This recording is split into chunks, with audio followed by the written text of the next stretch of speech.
Well, once again, welcome to the second installment of the Get Outside web series. We are here recovered after a tiny bit of technical difficulties, and our guest speaker is Gilbert Randolph. Gilbert comes to us as the digital media specialist of the National Wild Turkey Federation. He's previously worked for the Missouri Department of Conservation, and you might know him on Instagram as @BConsumptive. And he has recently started a new magazine that I'm sure he'll tell us a little bit about. And with that, Gilbert, you're one of the coolest outdoorsmen I know. So take it away. So, yeah, as I was saying, thank you, Colton. I'm stoked to be here. I'm currently in a cloud of mosquitoes. So that is kind of just how it is, I suppose, when it comes to being outdoors. Like Colton said, I work for the National Wild Turkey Federation. Of course, I am not representing them in this capacity. This is just my personal passion project. So me and Colton met. I'm going to take shelter in my car so I don't get eaten alive. Me and Colton met through, how did we meet? We met through a friend, and one of the first things that we did together was go paddlefish snagging. And fishing was my introduction to nature. A friend of mine was really big fisherman, took me out in college, and I had had no experience really doing any sort of outdoors activities beyond bike riding or walking, that sort of thing. And I just immediately fell in love with it. So the intention with this had been to actually get you guys out on the river and show you with your own eyes some of the features that I look for when I'm fishing, and also to give you some tips on what to do with your fish when you catch it.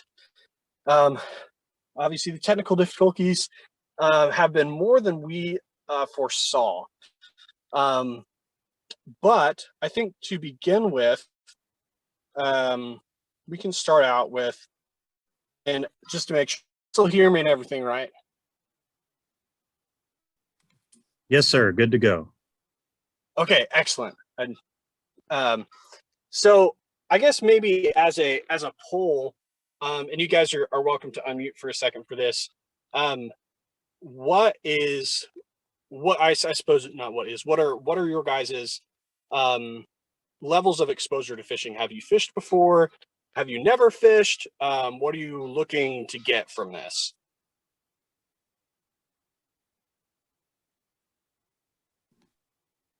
You can feel free to type that in the chat too if you don't want to.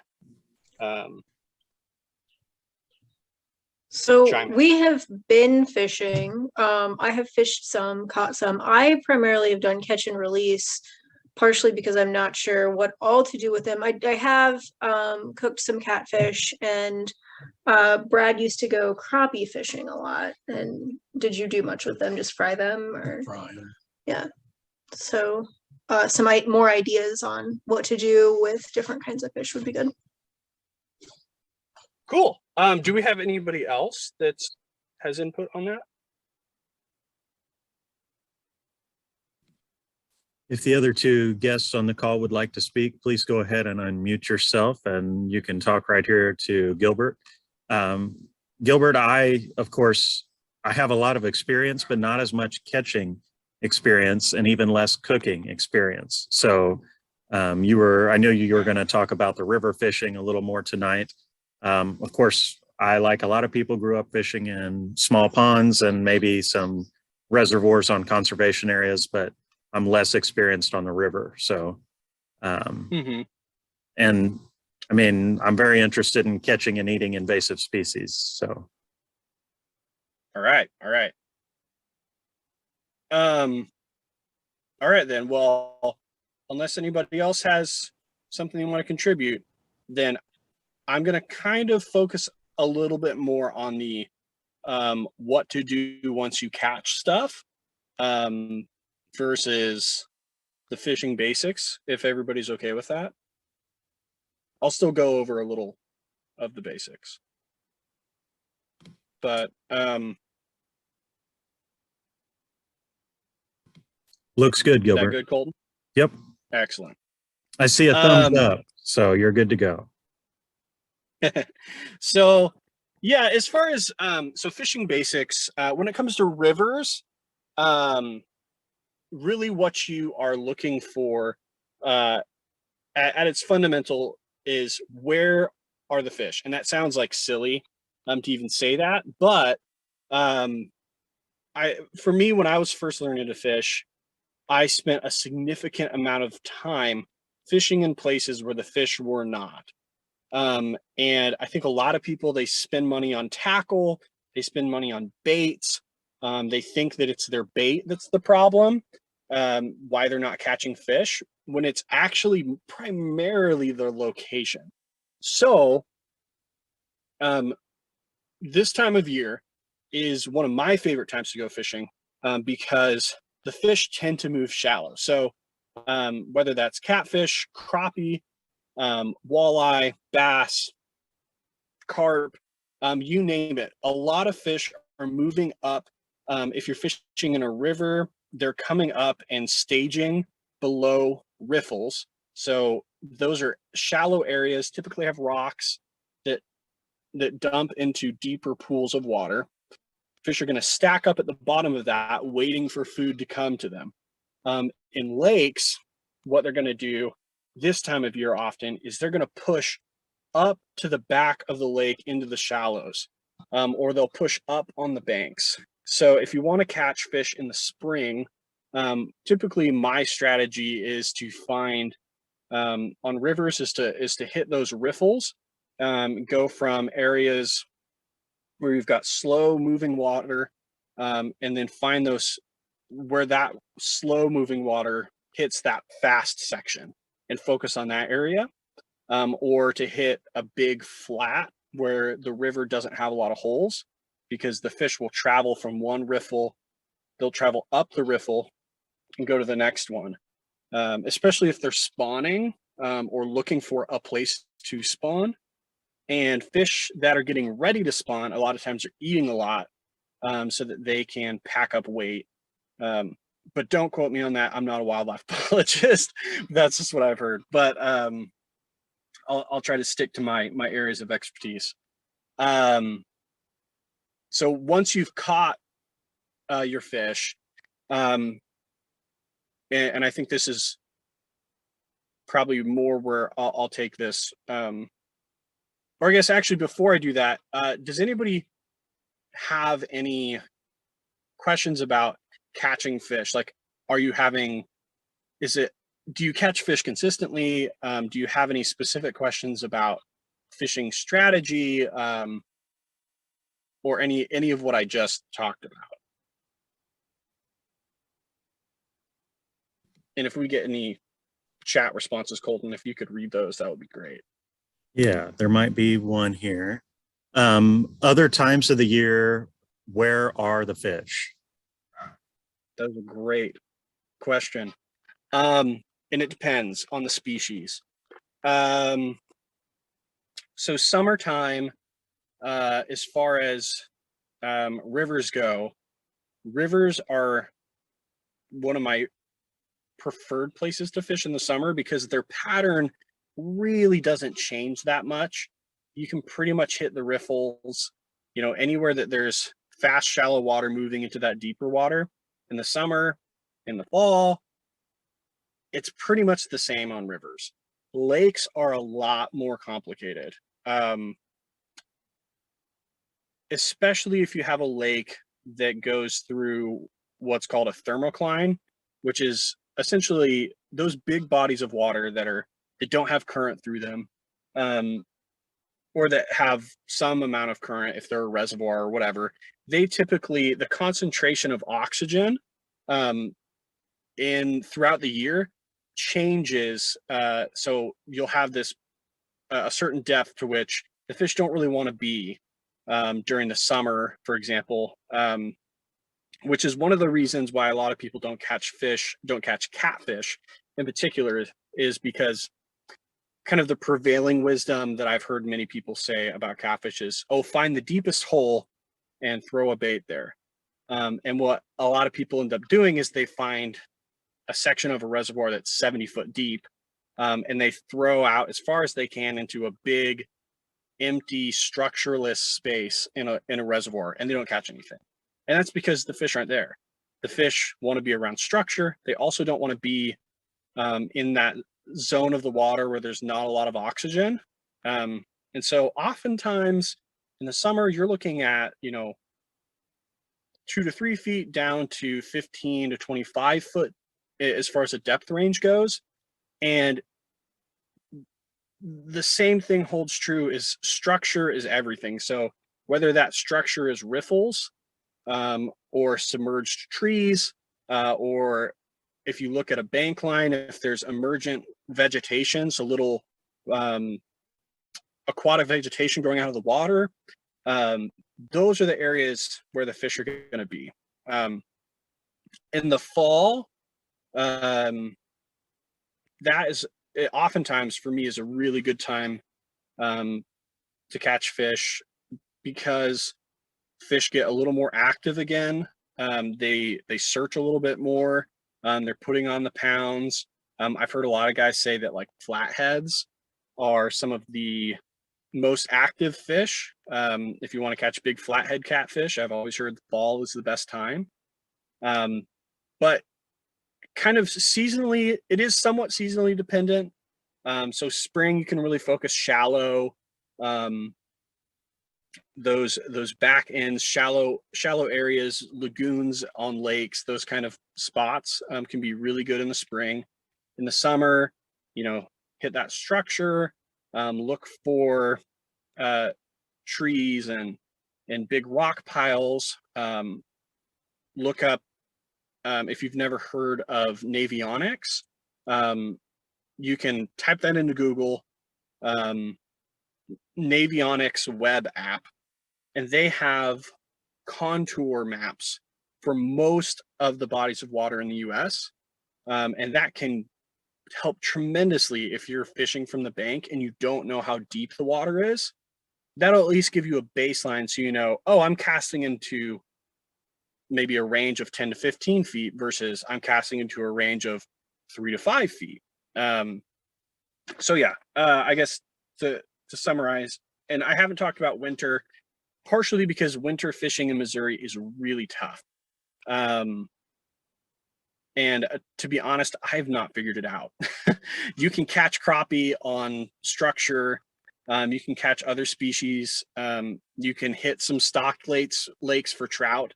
But winter fishing in Missouri is just tough. Now there are guys out there that catch a lot of fish in the winter, catch a lot of big blue catfish, a lot of crappie. I can't say that I'm one of them. Do we have any other question? Did that kind of answer the question? Yep, that answered my question beautifully. Okay, awesome. Do we have any other questions about general fishing tactics before I move on to fish handling?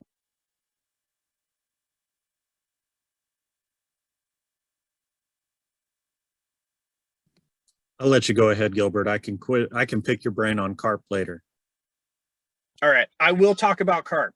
And I'll talk about carp handling too here. So fish handling basics, just to give you a little background on my background with fish handling. I worked in a fish shop for 3 years, and I caught and cooked my own fish for a while before that. I would say that the one thing that I would impress, if I could impress one thing into your minds, there is no such thing as a trash fish. There is not a single fish in Missouri that I have eaten that has not been edible and that has not been palatable. And I have eaten most of them, including shad and carp, and freshwater drum, grass carp, buffalo fish, paddlefish, big old catfish. They're all good to eat. And the primary reason that people don't like fish in my experience, is it was either not prepared well or it was not taken care of. So the kind of from a biological perspective, you have to think about a couple things when you're keeping fish to eat. Number one, I do think that the amount of stress a fish goes through can impact the way it tastes. Whether that is environmental stress, for example, a salmon running up a river and it's at the end of its life. That's a real easy one, because when fish are not healthy, it will affect the flavor and texture sometimes of their fillets. But more importantly than just a fish's general health is number one, and one that not everybody does, is bleeding fish. And number two, keeping fish cold. There are a number of fish, whether that's I often fish from a kayak, and so I'll have a cooler bag with me, because I don't really like bringing a big cooler with me. But having ice in a cooler bag or a cooler, that can be make or break as far as the taste of your fish, as well as food safety. Because once an animal has died and you are preparing it for food, the bacterial decomposition process begins. And the longer you put off that, the consumption of that fish, after that process has begun, the more things are up to chance. And so a couple things about, before we get into like cleaning and prepping fish, what I like to do when I catch fish on the bank is I typically either have a catch basket or some sort of a stringer. And if I catch a fish, put it on the stringer, put it in the catch basket, and keep it in the water, keep it healthy and breathing until I'm ready to leave. When I'm ready to leave, the first thing I want to do is do what I call the old bonk. And there's kind of no nice way of saying it, but the best way that I've found, and this is true of a lot of commercial fishing boats and other operations where people are dealing with a lot of fish for consumptive uses, is something heavy and you hit them on the head. Most of the time, if you hit them, it will actually knock them out, and you'll be able to tell because their fins will quiver. And so I don't, it's important to me that the animals that I am eating don't suffer. And so that's the first thing that I do, is I make sure that they're out. And then the second thing that I do is, a fish has, a lot of people cut through the gills. I've not really found that to be an effective way of bleeding. Most fish, they will have a gill plate like this, and if you lift it up, you'll see the gills, and there'll be a section of what's called the collar that runs behind the gill plate. And it's just a section of skin. And if you take your fillet knife and you cut that section on both sides, that typically for me produces the best result as far as bleeding fish goes. And fish that are bled tend to be milder. It also means that you will get less blood on the fillets when you're actually filleting the fish. So, like if you guys have filleted catfish before, you know that when you go down the spine on a catfish, a lot of time blood comes out of both of the fillet and the spine. When you go through the bleeding process, a lot of that blood is flushed out of their system, doesn't get on the fillets, and that bleeding your fish will improve the flavor of the fish that you catch. It doesn't matter what type of fish it is. And then, like I said, you know, as fast as possible, get that fish on ice. That becomes more important with fish that have fish that are smaller, and also fish that have high fat content. So carp, catfish, buffalo, paddlefish, because that fat can spoil faster, in my experience, than with lean fish such as walleye or white bass or largemouth bass, whatever fish you're catching, panfish. And so, you know, if you're out on the lake, it's 95 degrees outside, you catch a fish, and you don't get it into ice for like 45 minutes, that can have a negative effect on the way that fish tastes. But so long as you bleed it, get it on ice, and then gut it,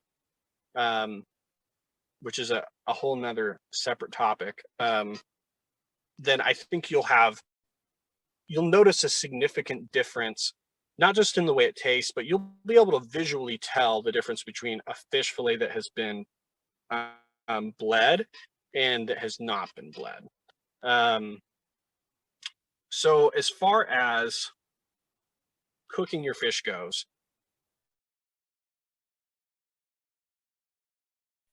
some options.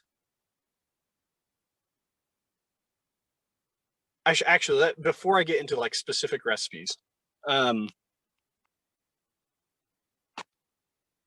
there is not, let me just say, there's not a one size fits all for all fish. So each species requires some different preparation. There are, I shouldn't say each species, I should say groups of species require you treat them differently. So fish that have high fat content, i.e. catfish, carp, suckers, buffalo, paddlefish. Actually, I'm going to exclude paddlefish from that one. Paddlefish is kind of its own mystery as far as the kitchen goes. But if you're dealing with a fish that has a fairly high fat content, those fish tend to not taste as good fried, or they're not going to have that. Sometimes they're not going to have that mildness that people expect if they're used to eating cod or halibut or whatever, you know, thing that you get at Walmart, you know, if you have primarily bought fish. And you'll notice that your taste, your perception of fishiness will change the more that you eat wild fish. Because even comparing, say, for example, farmed salmon and wild salmon, there's a big flavor difference between, you know, a wild Copper River sockeye versus a Chilean Atlantic salmon. And the same is true for catfish, for walleye, whatever, you know, fill in the blank. You know, a farmed catfish from, you know, a pond in the south is going to taste different than a channel catfish that you catch out of your local lake. And it's not a question of good versus bad, it's just different. So methods that you might want to focus on for higher fat fish would be blackening. So stuff with a lot of spice, you know, get your Cajun seasoning out, you know, your citrus flavors. Catfish that's one of my favorite things to do with catfish is actually, I know everybody thinks of catfish as fried catfish, but some of my favorite things to do with catfish are searing it, putting it with some coleslaw on a piece of bread, or in a taco. I'm like, oh, that I love doing catfish that way. Buffalo fish, especially the rib portion. So they're a fish that has a tremendous amount of Y bones on the main part of their fillet, but the bigger fish have a section of boneless fillet that goes over their ribs. That is an excellent choice for searing.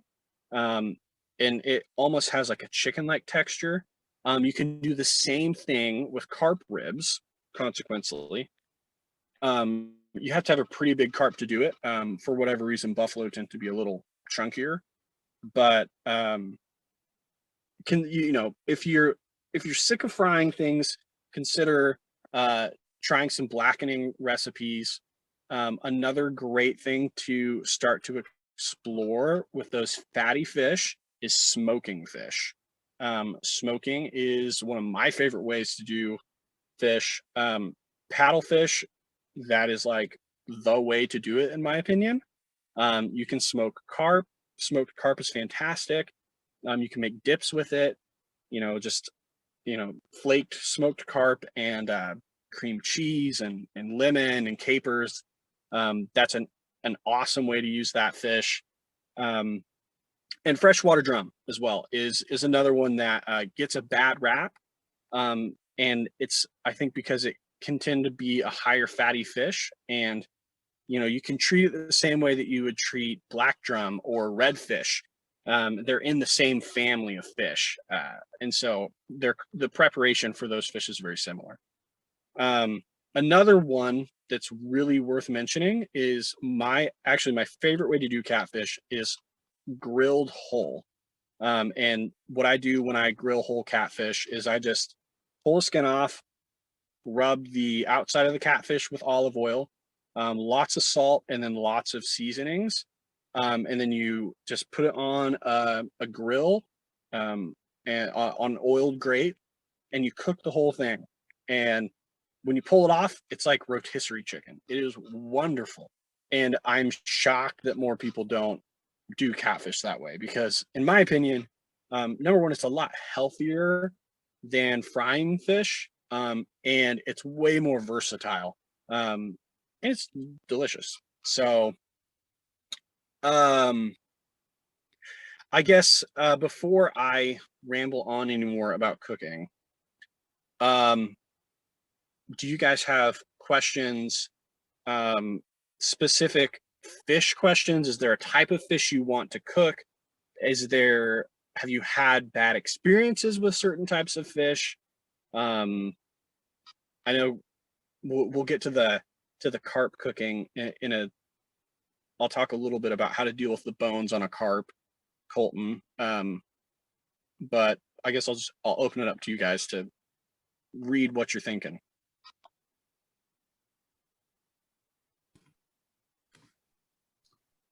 I'll pause and allow folks to chime in here for us, Gilbert.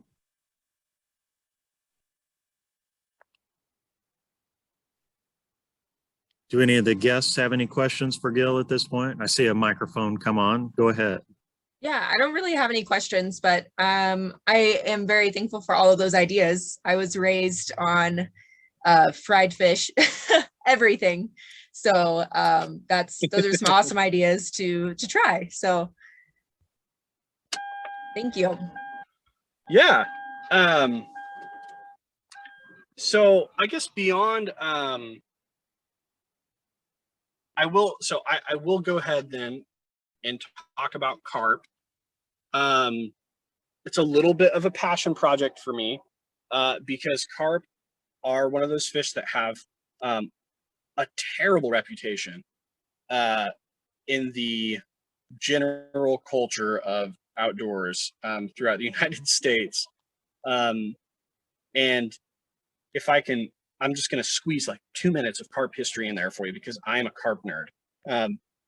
Carp were introduced in the early 1800s as a replacement for shad species in the Mississippi River that had become depleted by commercial fishing. So, like these, the folks at the time were thinking, well, everybody loves carp in Europe. We all eat carp. If you're from Germany or other places, gefilte fish, or pick your favorite carp recipe if you're a European. They thought it was this. Of course, this is a great idea, and then they introduced them, and it turned out people didn't like them as much as the native species, and they did really, really well in our big river systems, and eventually have now spread to pretty much everywhere in the United States. And so I think it's kind of like the association that people have with plants that they don't want around their houses. That's a bad example, but there's nothing wrong with carp. I'm happy to report that I have eaten many things and many strange things, and carp is actually very good. The biggest thing with carp, and if you want to try to eat carp, you want to expand your fish culinary palate. It's all down to those basic things I was talking about earlier with bleeding your fish, keeping it cold, taking care of it, and to a certain extent, I forgot to mention this, but cutting out red meat can be helpful if you're reducing fishiness. And I've heard so many urban legends about carp. In particular, like I had a guy that told me, he's like, there's this thing in carp called a bitter vein, and you have to pull out the bitter vein, and if you don't, it'll taste terrible, and it's inside the fillet. And like, I was like, I've filleted many carp, and I've never found this fabled vein, which this guy's talked about. And I've eaten carp with the red meat in, and it's been fine. It's not been fishy. But the main thing with carp is, and people do this with, especially if you live in southern Missouri, where you have a lot of opportunities to gig for suckers. It is the same way that you prepare suckers. So take a fillet, or rather you take a fish, scale it first, then you fillet it, and then you can cut little slits into it all the way to the skin, spacing it, at about 1/4 of an inch, all the way down the length of the fillet, and then coat it in cornmeal and deep fry it. And that will fry out those Y bones that carp are infamous for, which I think is really the real reason why people don't eat carp, is they don't want to have to deal with that. But if you cut those score the fillets, I guess would be the correct term. Keep the skin on, score the fillets. You can kind of cut out that section of red meat if you want, without going through the skin. And you can have fried carp, and it's fantastic. You can also, hot tip, use cornstarch, which is not good for you, but is delicious. And you can cut your carp into little flat pieces about that big around and about that thick. Roll them in cornstarch and fry them. Ooh, it's so good. It's like fried, or like a popcorn chicken. So that I won't say that would be like the best option, is if you're trying to not gain weight, but if you're just looking to have a delicious fish, don't turn your nose up at carp. You should give it a try. At the very least, you will have a culinary learning experience. And like I said, there's no such thing as trash fish. Pretty much every fish is good some way. It looks like we've got about 10 minutes. Colton, is there anything that I've not covered that you would like covered, or any other questions? Yes. There's been another Okay. question in the chat. where can they find recipes for these types of things that you've been talking about? So if you want carp recipes, you can, I have a number of them on my Instagram. I actually have a culinary guide to carp. My blog is beconsumptive.wordpress.com. You can go to my Instagram bio link, and I don't remember if I have. I will update my bio link with that that culinary guide to carp specifically. On there, I also have a culinary guide to buffalo fish. And once you're on that website, I've got a bunch of other fish recipes. I've got fish stock recipes. I've got smoked fish sausage recipes. There is a wonderful tradition in Louisiana called boudin, which is a fish and rice sausage. I've got a couple different versions of that. My favorite is what is a ridiculously long name called Fallen Stellarwurst, which is a German style smoked fish boudin. It is to die for. It's a little complicated, but amazing. I would also highly, highly recommend, you'll want to write these folks down. Hank Shaw. He is a chef and a wild game cook who was one of my big influences. I learned a ton from him. He has a website called Honest Food. And he actually just put out a really good fish cookbook called Hook, Line, and Supper. So that's Hank Shaw, Hook, Line, and Supper, Honest Food. He is amazing. Another really cool account that I follow and get inspired by is Elevated Wild. And they will blow your mind. They have amazing, not just fish recipes, but they also have really cool wild game charcuterie recipes. They've got everything: beaver pastrami, beaver sausage, fish sausage, dry aged fish. Like they are next level amazing stuff. He's a chef as well. And both of those guys are actually chefs, culinary trained folks. I am not. I just am a home cook. So I would, check out my website, Consumptive. I also have a magazine that you can buy, and that has a little more variety of more recent stuff that I'm putting out. But give those to folks a look. You'll learn a ton from their stuff.